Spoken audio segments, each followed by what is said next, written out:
and government says individual bondholders who fail to sign up to the new terms of the domestic debt restructuring will struggle to trade their bonds if they fail to accept the new terms announced by the Finance Ministry. The ministry, in a statement, announced an extension of the program but warned of serious trade challenges. The individual bondholders, however, say their bonds remain valuable. They want government to stop spreading fear and rather leave people to decide when they want to sign on to what. I know what I see when I see them. This submission is inaccurate and close to being referred to as dishonest. We are all willing to work with government, support it, achieve it. But one thing I can't stand is bullying. Trying to share, to disseminate fear where there is none, doubt where there is none to your citizenry is inappropriate. John Kuma, please stop it. It is not true that you are losing 90% of your value. Is he right that if government doesn't get other people participating in the program, like the banks and all the others, it will have very difficult challenges? Absolutely true. We have told everybody that individuals are not required in this mix because what government needs, according to its own estimation, is 80%. Individuals are just about 10%. So you still have a 90% pool to work from. The truth is that government does not even need 80%. Because if government takes responsibility and starts leading the way, taking the right sacrifices, the right sense of responsibility, by adjusting its expenditure, adjusting its fiscal space, its revenue operations, and start being responsible on that front, you will even be trusting this amount of burden on the major institutions that we have. But will such bonds be honored by government once they mature? Let's listen to Deputy Finance Minister Dr. John Kuma. The market operates with information.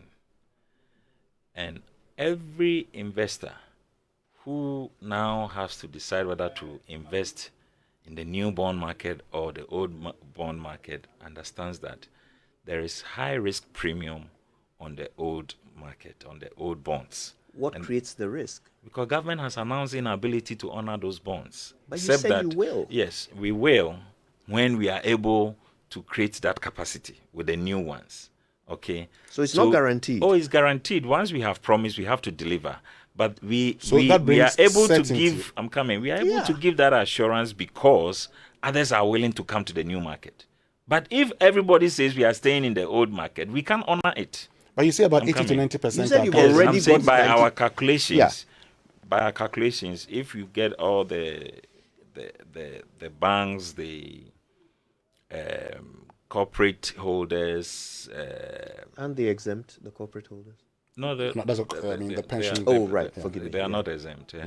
And all of them, when you put them together, we will be between 80, plus the individual bondholders, will be between 80 to 90%.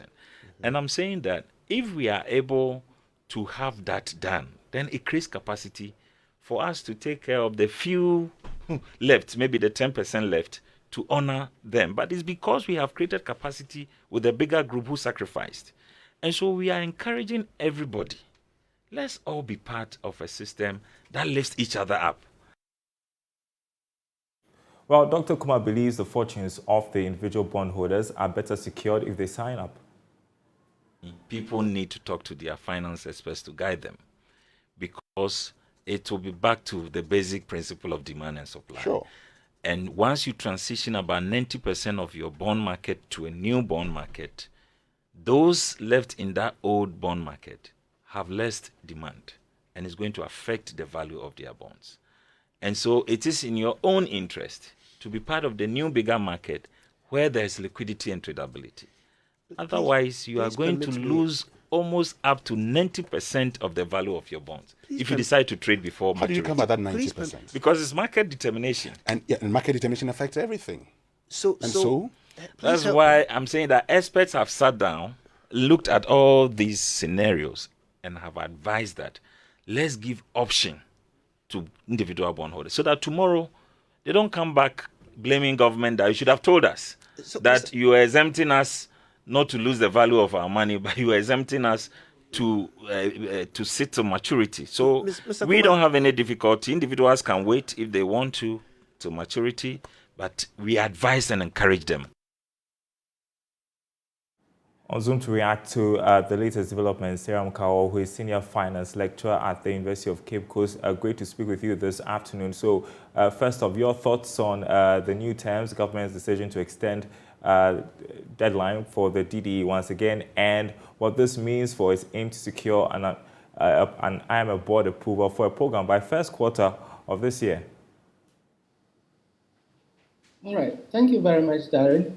I'm not surprised that we have an extension to the period of payment or people signing onto the bond. This is foreseeable because over the period, government has not engaged the individual bondholder and other stakeholders extensively for them to understand. And we have over time government changing its position from time to time. The same bond that everybody has gone to the market to get, we have government giving different terms of this same bond now. Some are having 10%, some are having 15%, whilst others are having 9%, the same bond that we have, which clearly tells us that government wasn't ready initially to engage these individuals. Now, the new terms, in one way or the other, are favorable. 10% for 5 years and 15% for 5 years are much better than the earlier terms that we have. But talking about tradability of the bond, as we heard the Deputy Finance Minister talking about, I tend to disagree with him on that particular line. The bondholders usually do not want to trade their bonds. They hold the bond until maturity. And so if these individuals are holding their bonds and the interest they are supposed to pay on it, they are paying those interests on the bond, government is bound to pay the principal amount they have borrowed for those bonds. And the bonds are not going to be traded at the market value at which they are selling now. So I disagree with the Deputy Finance Minister when he said that they are going to lose some value on their bonds. And that will bring a lot of legal issues because you have borrowed some specific amount of money from them, and you are saying that you are going to pay this fixed amount of interest. On the day of maturity, you return their principal to them. And if the individual decides not to trade the bond that particular way, you cannot do anything about it, but just to refund the loan that you have taken from them. And so the individual bondholders pushing back on this latest comments by the Deputy Finance Minister. We had Senior Jose at the top of the bulletin there. And so it appears there is no middle ground to this issue still. Yes, they need to engage them very well. That the individual bondholders, they are individuals that we have in the country that have invested. And this investment is a fixed income investment that they have. They have planned for their livelihood and all those things that depend on it. And so once you are going to change their financial status, there's the need for you to try to convince them as to why they should accept it and go back to change their plans. It's just like me owing you, Dari, an amount of money. And every month I said, I'm going to pay you this amount of money. But if it turns out that I cannot pay you that amount of money, and for that reason, I would even reduce the interest rate that you have, it's going to affect your plans.